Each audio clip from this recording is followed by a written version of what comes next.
So we said it's 3 steps. What do you think is the third step? A second step. We check for what? Okay. Okay. So we will check for encryption. Now, what is encryption? I think it has been mentioned by David and I think by Kevin that it is a container that provides a password. It hides the content of the container. Okay? And according to Obi, most pedophiles in the US would always have an encrypted container in their computer so that if it is not mounted, even if you run EDD, it will not detect that the computer has an encryption. But whenever the computer and the owner mounted the encrypted container and you use EDD, it will detect. So that's why before you shut down the computer, you have to check for encryption. Because if the encryption or the encrypted container is mounted, you shut it down, it automatically dismount, and you will never know that the computer has an encrypted container. And if in the process of analyzing the forensic image, you discover that there's a software for encrypted container, the next problem is what is the password so that you would be able to open the encrypted container. Okay? Now, before we proceed, I'll give you an example.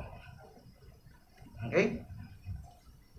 So, I'll just exit my presentation. So, let's look at my computer. Now, you would say, how many drives do I have, except the iCloud photos? 4. So, I have the C drive. 4. I have a 1 terabyte. I have middle partition. And there's what one? Another one. Drive. Wait. Okay. Not how many drives, Okay.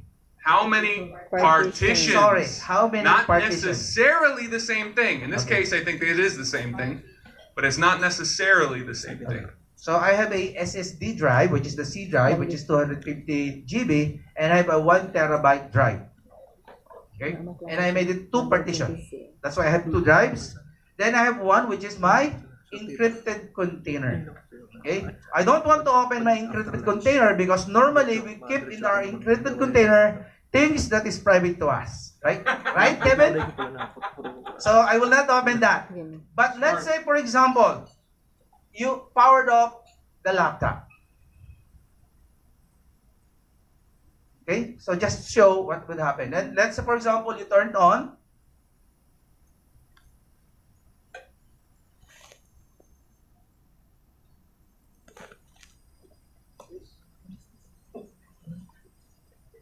He has an old laptop. Sorry, it's only Dell. My wife has the Apple one. Ooh, Apple.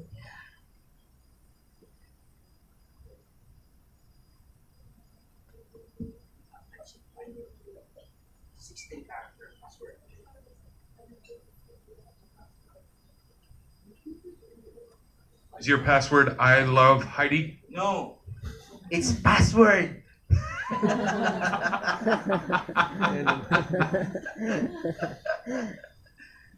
Okay, so then again, let's open my Explorer. Then my PC. Now what do you see?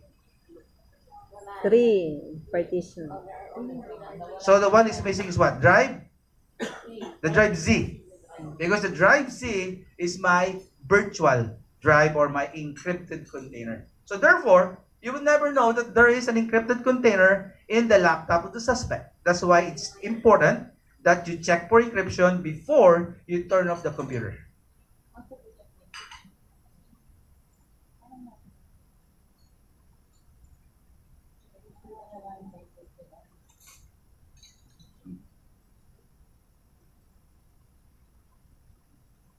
Okay, so we are here this part. Okay.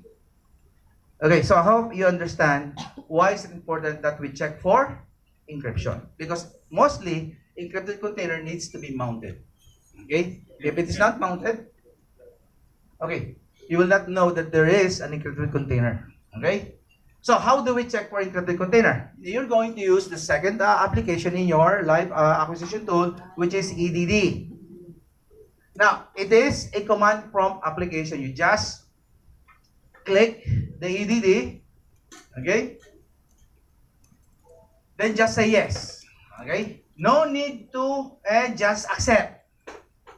Okay, you have done that in Facebook, you have done that in Twitter, you have done that in Instagram without reading the contract. You just accept. So there's no reason why you don't just click accept, right? Right, Kevin? Okay? So just click accept, then this would come out. Then you will notice that there is this yellow text. Okay? So let's enlarge that. What it says, drive B, yeah, it appears to be a virtual disk, possibly a TrueCrypt or a PGP encrypted volume. So therefore, it tells us that the laptop has an encrypted container. Okay. So the question is now, what's next after you discovered that the computer has an encrypted container?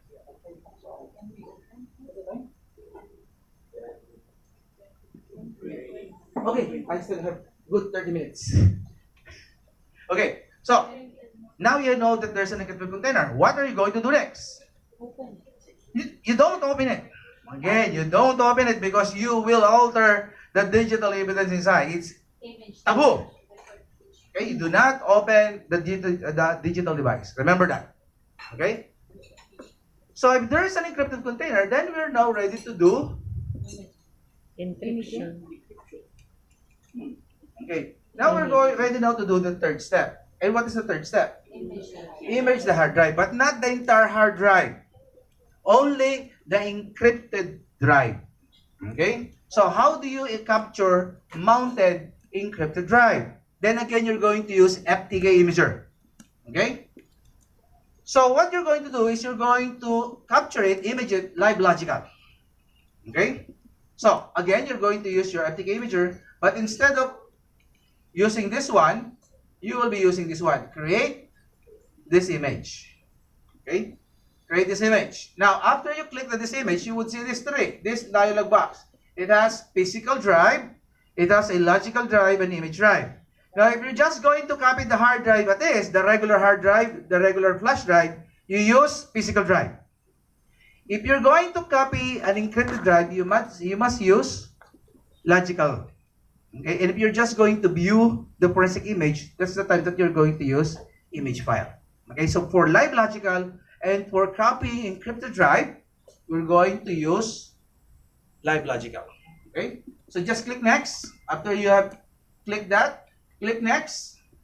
Okay, then you will be going to be asked, select from the following available drives. For example, in my computer, I have an SSD drive and I have a 1 terabyte hard drive. Okay, so let's say, for example, I have a drive Z, which is my encrypted container. So you have to choose what drive it is. A while ago, in my example, it is what directory? Z. So let's say, for example, V or Z. Then you click that. Then you click next. So therefore, you would see the image source now is drive V or drive Z. Okay. Then click add. Then you click EO1. Okay. Now, what is RAW or DDD? Well, RAW is the old type, but according to OB, it is uncompressed and it has no little metadata. Okay? Now, you may ask, what is metadata? Well, metadata is information about the information.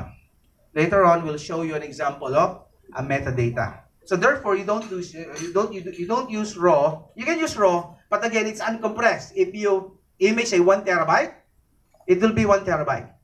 Okay? He suggested to use EO1. Okay? EO1 is compressed, and at the same time, it captures all the metadata that there is in the drive. So therefore, you have more to process. Okay? Then afterwards, you click next. Okay? Then you'll be back here. Okay? So after you click next, you would have this evidence item information. Here, you can put here the case number that you like, the evidence number that you are using in your organization or your division, any unique description that you can look for, you can see in your drive. Then you put your name. For example, here it's Obicaro. Then notes, like you can put any notes that you would like just to identify that it is the drive, the logical drive the encrypted container that you image. So what I usually suggest here is under the unique description, if your device has a serial number, use that serial number as the unique description. But sometimes it doesn't have a serial number, like these flash drives we'll use this afternoon. I don't think those have a serial number, so you just have to put, you know, Kevin's hard drive. yeah. Kevin's flash drive. Okay, so then click next. Okay. Then again, image destination folder. You would like to save that to the path that you would like to save it. So if it is it's a laptop, then you save that to your external drive. Okay, or another drive. Okay. So okay, you can click browse, but for our training, okay, maybe you can use just again the desktop and the live response tool so that it would be easier for you to look for them. Then probably you can come up with a new folder, logical B drive, if you want to. Okay. Then click OK. Then there is it. There's the path and there is the file name. Then click finish. Okay. Afterwards, you click create directory listing of all files in the image after they are created. It would create an Excel file and it will create a list of all the files in the encrypted container. If it has 1,000 files, then it would create that 1,000 file list.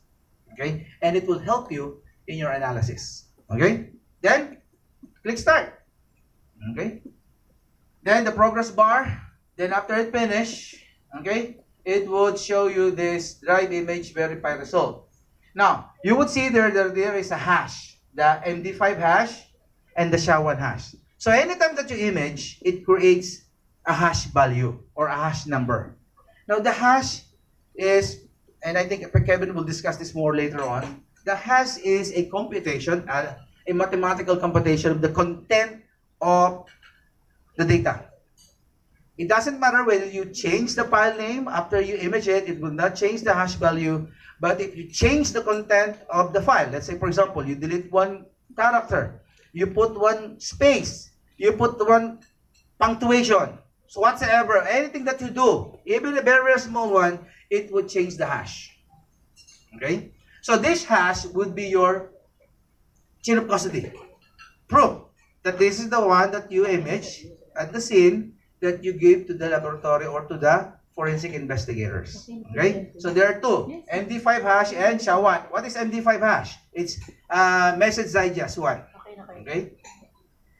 And SHA-1 is Secure hash yeah, algorithm. secure algorithm. Thank you. Yeah, that's true. Yeah. It's secure hash algorithm. Okay? Now, after that, it says image created successfully. Then you can click image summary so that you would see this is your information, remember? Okay? Your unique description, your evidence number, your examiner, and your notes. And from here, you would have the MD5 checksum and the SHA-1 checksum. Okay? So this is your hash value. Okay? And I think you heard Judge Montesa talking about hash. They are familiar with this hash because they attended several trainings sponsored by the U.S. Embassy. Okay? Then afterwards that. Okay, so just a summary. This is from the ACG, PNP ACG. They start with the identification of the digital device, the acquisition of the digital data, okay, the write blocker, okay. Then they do the analysis. These are the software that they use, either FTK, NK. That's what we'll be doing this afternoon, Yes. after lunch. Yes. Then reporting, because in your workshop tomorrow, you will be doing some reporting on what are the digital evidence that you have discovered in your analysis. Okay? And then, well, this is not our part, but this is the court presentation wherein you will tell the prosecutor the result of your examination so that he can or she can prosecute properly the suspect in court. Okay? So basically, that's how you do the three-step incident response. You image RAM, you check for encryption, and you image the hard drive, which is the encrypted container. Okay? So probably that's all. And Kevin will guide you on how to familiarize you how to use the software. So thank you.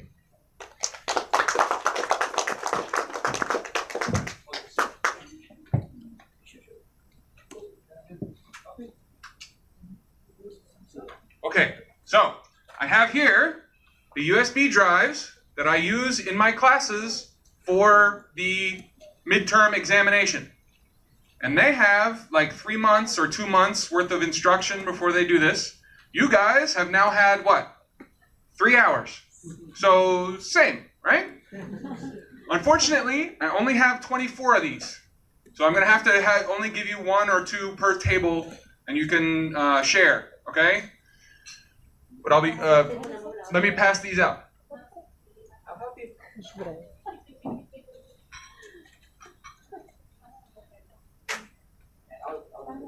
Yeah. So you must have someone with you. Lipat ka rito. Si Raimi na lang.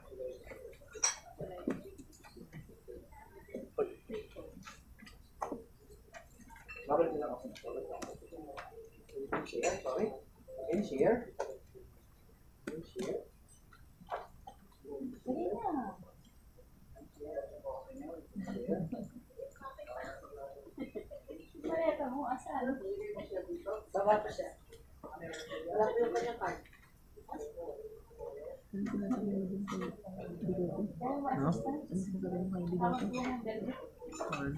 Ang sabi mo ngayon, si Bigote, ano nga si Bigote? Anong sinasabi mo ito? Ang babae mo yung Bigote. Ibang natin ako.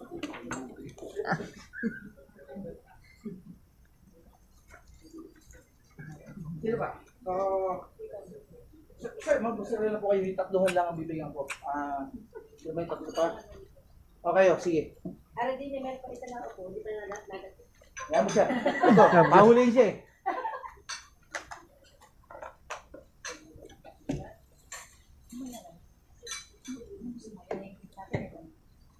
Ay, encrypt. Ano pala? Image.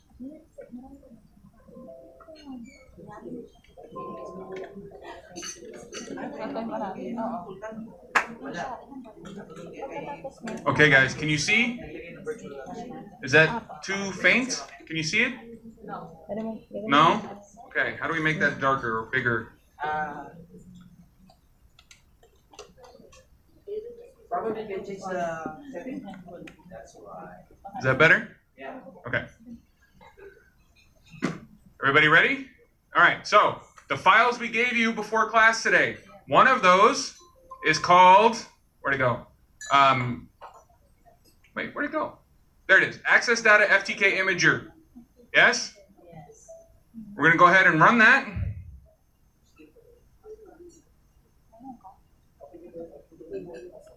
Yes, I want to allow this app to make changes to my computer. And this will install the FTK Imager program. License agreement. Everybody, you know, scroll. You can read it if you want to, but it's long and complicated, and we need. Where's David? David can explain to us what the end user license agreement actually means. You can change where you want to save it to. I usually just keep it in the default directory. It's not very big. It's a very small program.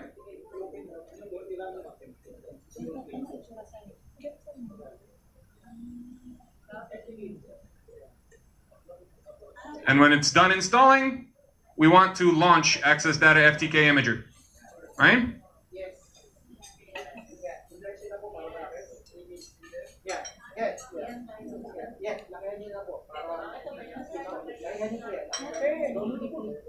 And there we are. This is the program.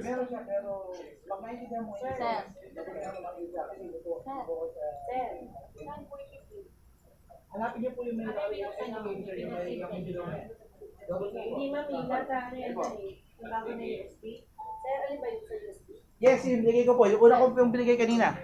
Ito. It's taking up. Let me shrink the thing down a little bit. Yung live, yung live.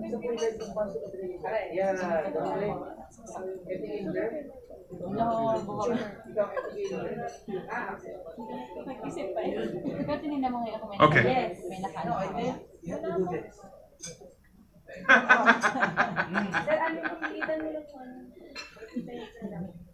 All right.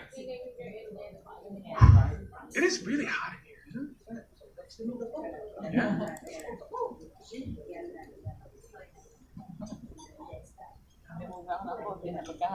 We got the script. All right. Is everybody here? Yeah? Okay, now we take our evidence device. Sir, ba't ganito? There was a very, very serious crime. Yes. Yes. We have tracked down a string of dog nappers. Paano yung password? No, They mamaya, like mamaya to steal Asan yung dogs. yung live response? Ito. That is the most evil crime, I think, of any of them. Right? So, we found this device on our suspect. And we need to find evidence that he is part of this doggy napping ring. Okay? So, we insert our USB drive into our right blocker. But do we have a right blocker? No. But it's just a test. It's okay. Put it right into the computer.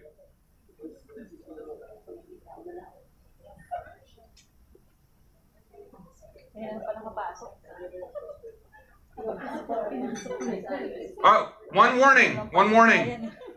Remember, these flash drives are for my class exams. So please don't add anything or delete anything, because I want them all to stay the same. And if you change yours, somebody in my class for the midterm is going to have a different answer than everybody else. So try not to change anything. No adding, no deleting, no modifying, okay? Huh? That is the kind of thing you would do, isn't it? So, we've got our USB drive inserted. Now, we do, just like he showed us in the lecture, file, create disk image. Right? Now, we have a USB drive. Do we want a physical or a logical? Logical. We want physical. It is very, very, very, very rare that you will want a logical image. The only times I can think of when you will want a logical image is one, when a physical image is for some reason impossible to get, which happens sometimes with cell phones. With cell phones, sometimes the only option is a logical image. But if you have the option, you almost always want to choose a physical image. The other instance is when you're after one thing very specific, and you know that it will be found in the logical image. Because doing a logical image is much faster, and it is much less, takes up less resources. But unless you know exactly what you want it would be in a logical image, you want to do the physical image if you have that option, okay? Now, the bad news is, a physical image can take a long, long, long time.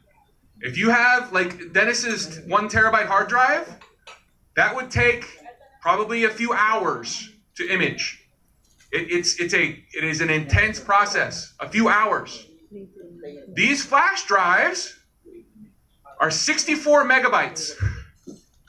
They should image in about 10 seconds, okay? So, we want to do a physical image, or a physical, yeah. So next, select from the following available drives. This 500 gigabyte IDE drive, is that the one I want? No, that's the internal hard drive of the laptop. I don't want to image my internal hard drive of the laptop. You find the flash drive, USB device, 65 megabytes. That's the one you want. Okay? Everybody with me? Okay. Finish. Now, We have our image source, right? Physical drive. Image destination. Where do we want the image to go? Well, like Dennis said, we'll choose the EO1. Our case number, we'll just call this case number 1. Evidence number 1. Doesn't matter. This is for a reporting purpose. When we hand, at the end of our case, right? At the end of our case, we're going to hand a giant report to the prosecutor. David or Don, right? We're going to hand them a giant report. And on the front page of that report is going to be this information. So we want them to have access to our evidence number and our case number and our name so they know who to come to when they find a mistake. Right? So we've got our evidence number, we've got our case number, unique description. Is there a serial number on these? No, so we just put, well, it says, what does it say? Trip Holmes. Trip Holmes USB device. Examiner, this is where you put your name. That's your name. And then under notes, you can put whatever extra thing you want to be attached to this case. Okay? So I might want to put dog napping investigation. Image destination folder. This is where you tell it where to save. I am going to save mine on my desktop. You can put it in a folder on the desktop. You can put it wherever you remember you're going to put it. But do not forget where you put it, because we are going to use this image in the afternoon session. Okay? Simple USB lang. Wala pa nga description lang.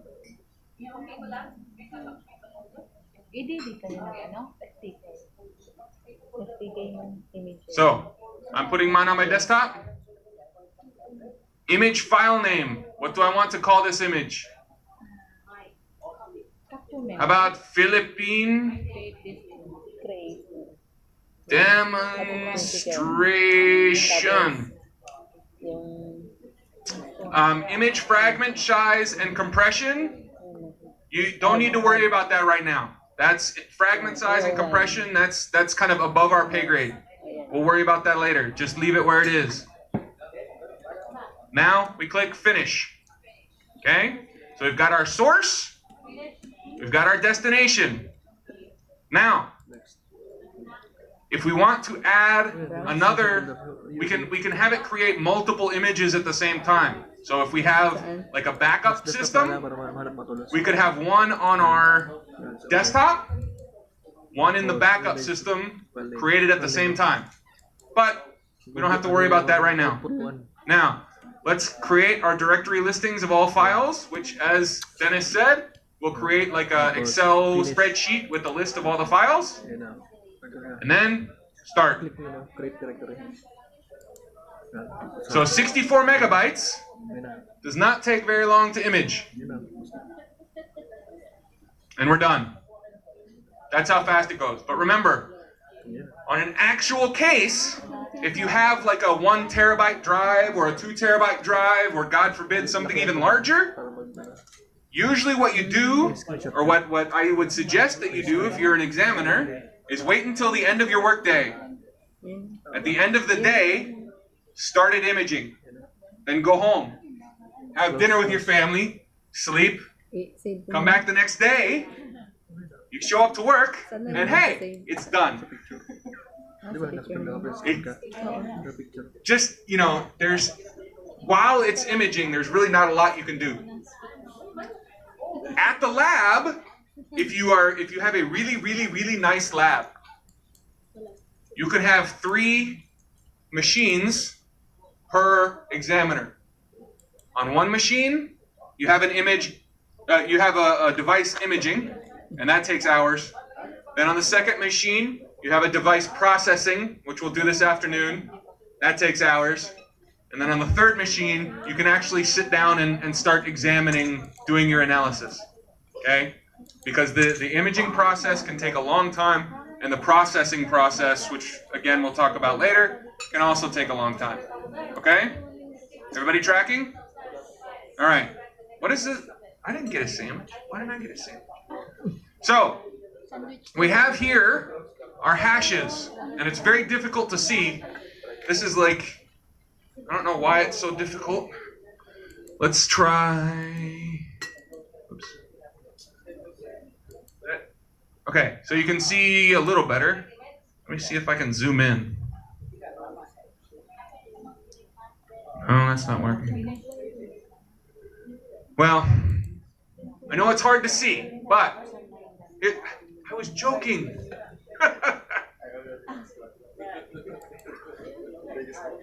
We need to be able to tell the defense attorney and the judge that this image we created is exactly the same as the original piece of evidence, right?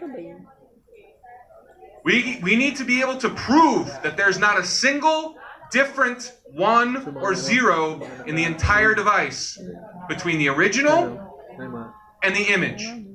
How do we do that? How do we prove that the image is the exact same as the original? The hash.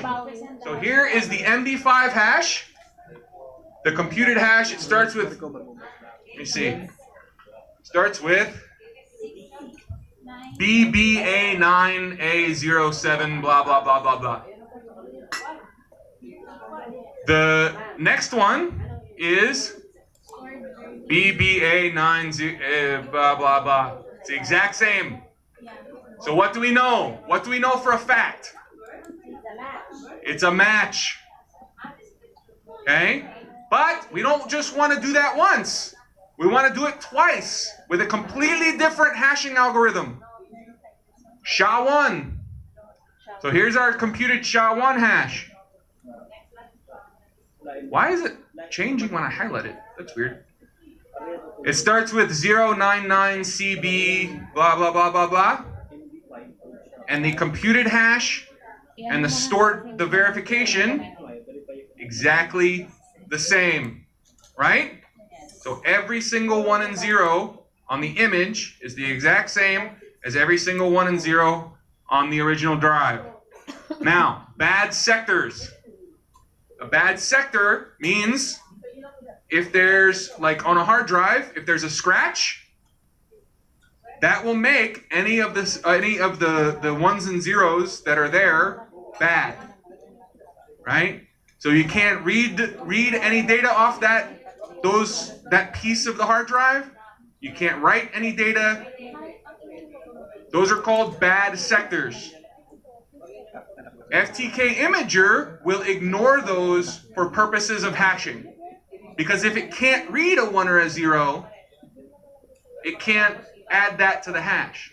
But sometimes if there's a scratch on the hard drive, there's some bad sectors, FTK Imager will say, like, hey, I tried to image these sectors, but I couldn't because there's a scratch on them, there's some other problem with reading them.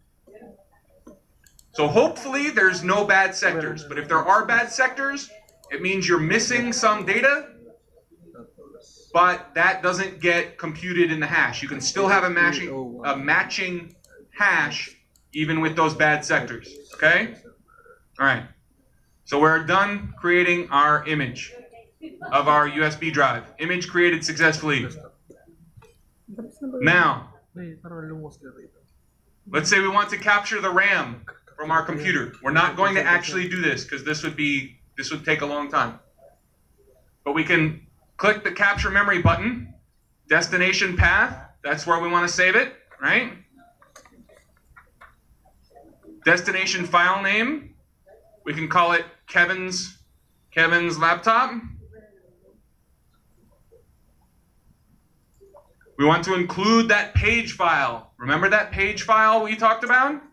So if I want to put into RAM more data than I have the RAM to hold, my computer will kind of automatically determine which things in RAM are not as speed required, right? Certain things in RAM are important to have a fast speed, like Windows files themselves. You want that to happen fast. If I'm playing a video game, what was it, Mobile Legends, right? If I'm playing a video game, I want those files to go fast, right? If I'm surfing Facebook, is millisecond speed really necessary? Not really. So the computer will automatically take those less speed dependent, less important files and put them on your hard drive in a page file, which is like temporary fake RAM. And we want to look at that. That's important. So we can capture that when we capture the memory. I'm not going to actually capture the memory because, you know, again, that would take a very long time and I'm really not worried about it. But now we have our image file. So let's go to where we saved it. Where did I save mine? On the desktop. And there's a folder, Kevin Demonstration. Inside that folder, oh man, look at all that. There's a whole bunch of stuff in there.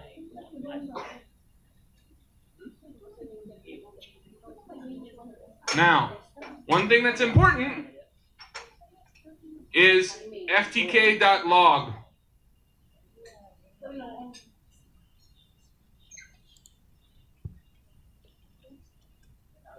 This is all of the information, all the things that I have done in FTK. Oh, this is, ooh. This is all the stuff I've been doing for my other class on this laptop. Here, this is the image. Sorry, this is the image that we made for this class. Philippine demonstration.eo1. Can you see it a little bit? Notice we have 3 files, not just 1, but 3. Okay? We have the image file itself, the image that we made, this EO1, Philippine demonstration.eo1, or whatever you named yours. That is the actual image file that we're going to use to analyze in the afternoon. But we also have Philippine demonstration.eo1.csv. That's our Excel file with all of our file names listed. So look, if we can open that, whoops, dang it, not that. Not that. How do I embiggen this? There we go. We have all of our file listings. So this is every file that we have in our image. Okay? File path, i.e. where was it saved on the original evidence device? It's all there. How big is each file? And then created, modified, accessed. This is the day that this file was created. So 2016 October. When was the last time it was modified? And when was the last time it was accessed? Why is this important? Created, modified, and accessed. Why is that important in a criminal investigation? Huh? Remember yesterday, David was up here and he said the defense, for every time you find child porn on somebody's computer, what's the defense they're going to use? It's not mine. It's not mine. Right? This is a family computer. Right? I had access to it, yeah, but so did my wife and my son and my daughter. It's not mine. Maybe somebody came in, maybe one of my son's friends came in and downloaded these files. But we know that his whole family was out of town last weekend. His wife and his 2 kids were out of town. He was the only one with access to that computer that weekend. And we look at the created, modified, and access dates. And guess when the last time those child porn files were accessed is? That weekend. Can he now claim that those weren't his? That can prove that he was the one that last accessed those files. Does that make sense? Yes. Okay.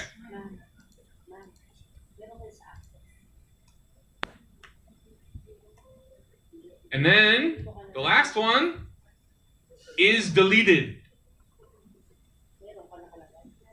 I will talk to you this afternoon, or I might start, in fact, early because we have about another hour to go until lunch, about why deleted items are not really gone. Okay? So this just tells you whether this file is deleted. So most of these are no, but look, here's one. This file is deleted. Image 0014.jpg, which was stored here, is a deleted file. Okay?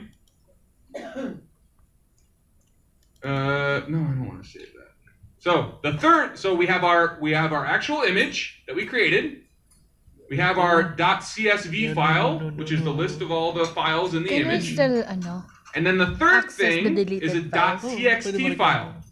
This is also important because this has all of the information on it about how and when our image file was created. So it tells us it was created using access data and exactly which version. This is version 3.2. It has our case information, case number, evidence number, examiner name, all those things that we input when we were creating our image. It has all that information right here in this text file. And then it tells us all about the image itself, including our hashes. So if the defense lawyer says, hey, did you hash the original and the image? Well, yeah, of course I did. Prove it. Show me. Show me what the hashes are for this image. Okay. Send them this text file. It'll show them exactly when and how the image was created and how those hash files came out. Make sense? This is the way to prove to the defense lawyer that you did the hashing and they matched. Here's when we created our image file. Here's the when we did the hashing. Okay? Make sense? So this text file can be very important. Any questions about this process?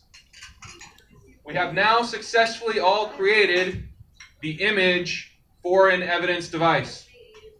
Now, we've been through our first 2 steps, right? Dennis taught us about the first step, which was? No, before the imaging. Collection or identification of evidence. That was part of his lecture, right? The second step is image, which we've done now. You successfully did it. You know, maybe you guys can apply to the ACG. Now we have to move on to the third step, which is what? Analysis. Well, that's part of the earlier stuff. Analysis. Analysis. That's what I'm trying to get at. Analysis. So I'm going to give you a lecture on how to do the analysis. Then when we're done with the lecture, we're going to analyze the image we just created. Okay? Everybody ready for that?